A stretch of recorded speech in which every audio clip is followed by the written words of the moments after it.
বাড়িতে এই তালতলির এই বাড়িতে স্যার আমাকে দাওয়াত দিচ্ছিল তাদের একটি পারিবারিক একটি বিষয়।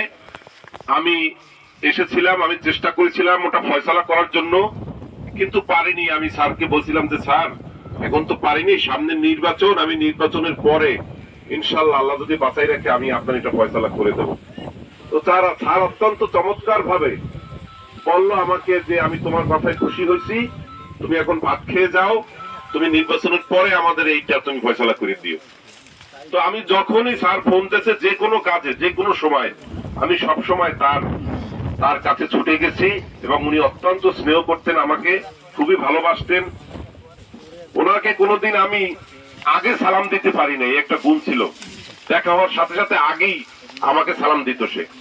আমি আগে সালাম দিতে অনেক চেষ্টা করছি, কিন্তু আগে সালাম দিতে তাকে পারিনি।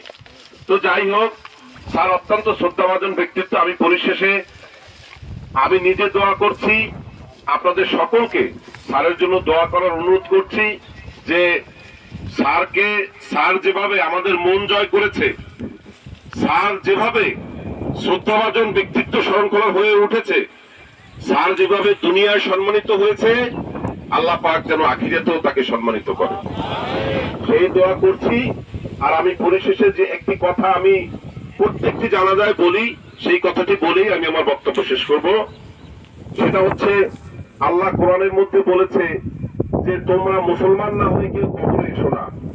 মৃত্যু কিন্তু নিশ্চিত। আজরাইল কিন্তু আওয়ামী লীগ, বিএনপি, জাতীয় পার্টি, জামাত দেখবে না। আজরাইল যখন টাইম হয়ে যাইবে, আজরাইল চলে আসবে। এই জন্য আল্লাহ কোরআনে বলছে যে তোমরা মুসলমান না হইয়া কেউ কবরে আসো না। আজরাইল যেহেতু আইবেই, তা আমাদের মুসলমান হইয়া কবরে যাওয়ার প্রস্তুতি কয়জনের আছে? সবার কি আছে? কিভাবে সেই প্রস্তুতি গ্রহণ করতে হবে? সেই প্রস্তুতি গ্রহণ করতে হলে অবশ্যই কোরআন ও হাদিস মেনে আপনার জীবনযাপন করতে হবে।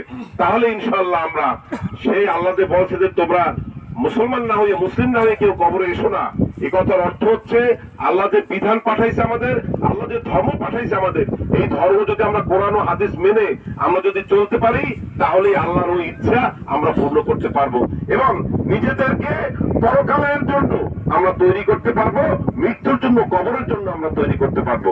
প্রিয় ভাইরা, আপনাদের সকলের কাছে অনুরোধ থাকবে, আমরা থাকি না কেন সবসময় যেন আমাদের মৃত্যুর প্রস্তুতি থাকে, সবসময় যেন আমরা উজু অবস্থায় থাকতে পারি, সবসময় যেন আমরা নামাজে কালামে থাকতে পারি।